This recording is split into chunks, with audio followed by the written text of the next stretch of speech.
लोहारा तालुक्यातील आष्टा कासारे येथील सोन्याच्या दुकानाचे शटर उचकटून दुकानातील 1 किलो चांदीचे दागिने, 2.5 तोळ्याचे सोन्याचे दागिने आणि 60,000 रुपये रोख असा एकूण 1,68,000 रुपयांचा मुद्देमाल अज्ञात चोरट्यांनी लंपास केलाय। या प्रकरणी अज्ञात चोरट्याविरुद्ध मुरुम पोलिसांमध्ये गुन्हा दाखल करण्यात आला आहे। सुनील महादेव कोकणे यांचे आष्टा कासारे येथे भाग्यलक्ष्मी ज्वेलर्स नावाचे दुकान आहे।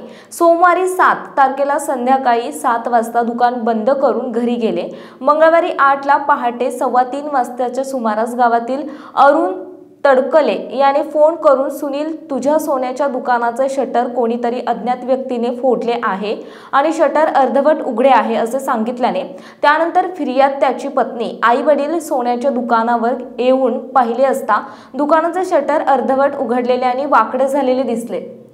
त्यांनी पोलिसांना फोन करून दुकानात चोरी झाल्याची माहिती दिली।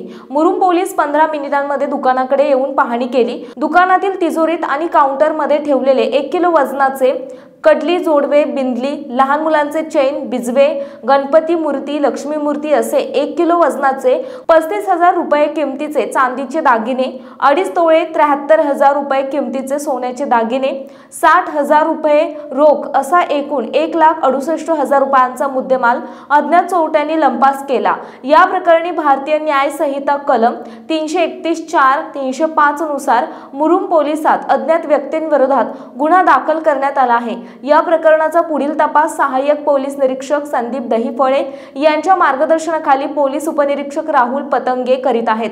GTV मराठी जनतेचा बुलंद आवाज न्यूज प्रतिनिधी विशाल देशमुख, तालुका उमरगा, जिल्हा धाराशिव।